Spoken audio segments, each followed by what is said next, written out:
take Spanish. So first question for Miguel. Start with Fabian on the right. Hey Miguel, so how are you feeling physically at this point, especially after sort of that play pop up in this eighth inning, sort of the type of thing that's kind of aggravated that adductor in the past? No, yesterday I was feeling as good as I can ask for my body to feel. Before the game, we did a bunch of treatment. All the days that we had off kind of helps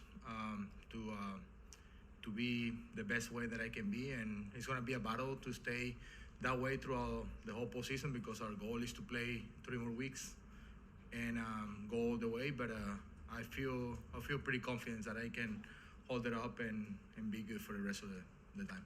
Especially considering how last year the NLDS went, going down early again. How big was it just to sort of have that sort of fight back and be able to rally back last night and sort of reshift the tone a little bit? Yeah, kind of going down 3-0 in the first inning is never kind of the plan, especially knowing that we got Yoshi on the mound and we want him to kind of like have a clean inning. So we get the opportunity to score first. It's always nice, but this team continue to show the fight and resiliency of not being out of games, and our mentality as an offense is we're gonna score runs anyways, regardless if it's the first inning, the second, or it's gonna be the 7 or the 8. We're gonna continue to fight every single inning to score runs, and then our mentality is to score as many runs as possible each game, regardless of the score at that time.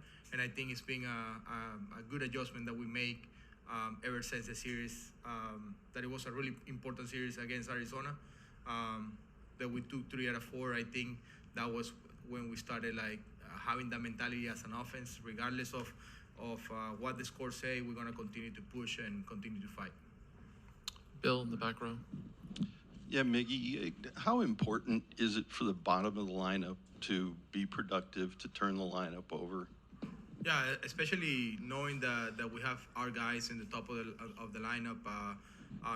Our mentality is gotta be grinding pitches out, having good at bats, regardless of the results of what's gonna be during the whole game.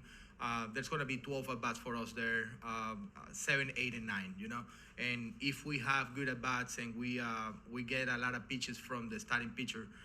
Like yesterday, Cease was in trouble just because he threw a lot of pitches, a lot of 3-2 counts, deep in counts, and then Shohei can get a good pitch to hit up in the zone. I think it's a quality at bat that you guys gotta see from the bottom of the lineup, so the top of the lineup get better pitches to hit and actually do damage, because that's what they're here for. Personally, your season was one of your better offensive seasons. What was behind that? Was there an adjustment, physical or mental, to get you going? Yeah, both things. I think physically I work a lot to put my swing in a good position. I feel like this is the season that I've been the most consistent out of my 11 years in the big leagues, and I gotta give credit to the hitting coaches staying on top of me and finding things that helps me. And the mental side of it, knowing that I was gonna play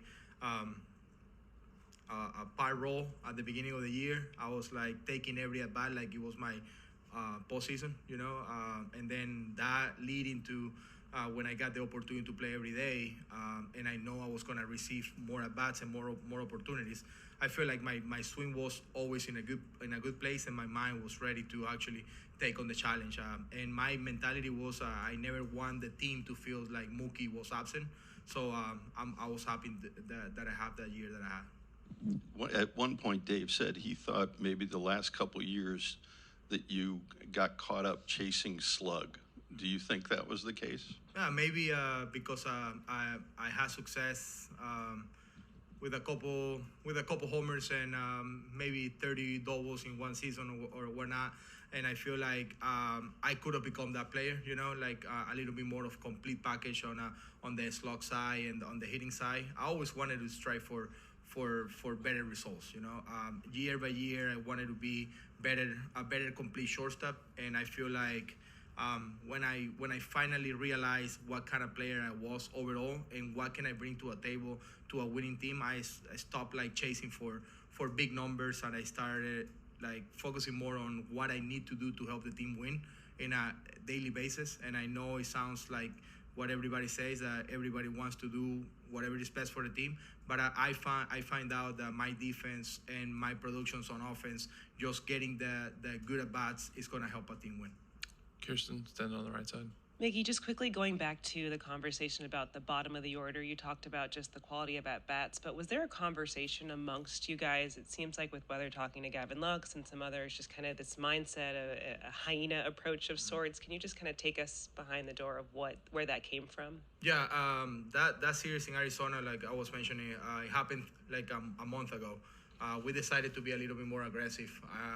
We as a team, as an offensive team, we thought every time we were behind in the games, we kind of stopped and kind of shut it down and started getting at bats and taking pitches and not being aggressive. And I think that put us kind of on our heels. And we decided not to be on our heels anymore. We want to be on the aggression every single time, and knowing that we can always trust our eyes on pitches outside of the zone. Because I think our team control the zone really well, but sometimes we trying to control the zone way too much that we're not aggressive. So I feel like a day like yesterday kind of tell the whole story behind the aggression and kind of being on the attack every time, because we're 3-0, but we're never like out of the game because we're still aggressive. We're not taking pitches, we're not giving them free strikes, and we're ready to go. And they know if they throw the ball in the strike zone, it's gonna be a fight, it's gonna be a swing. So with that being said, I feel like that's the mentality of the bottom of the order too. You know, like we're not gonna be afraid of swinging the bat, but at the same time we know our abilities to kind of control the strike zone, and that's kind of like the story behind it. Fabian. Just to sort of follow up on that, is that something that, as you guys have kind of looked back at previous postseasons and stuff like that, like maybe some of the woes of the offense, you guys maybe were feeling a little bit too tentative at the plate, and how much do you think maybe being more aggressive overall as a team can maybe help generate more opportunities in this kind of environment? Well, we all know in the postseason it's not easy to score runs, you know, and to be able to score runs, you have to create momentum. So momentum can be created by many different things, you know, a walk, a long at bat where you kind of like make this pitcher don't have any holes in the lineup, you know, and we're talking about, again, the bottom of the lineup, middle of the lineup, top of the lineup.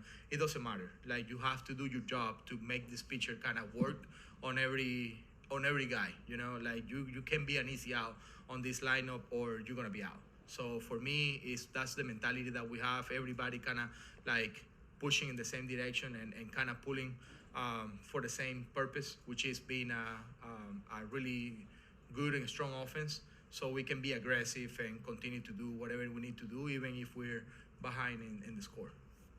Eric, in the middle. Oh, Miguel, what have you seen playing behind Jack Flaherty the last like 2+ months?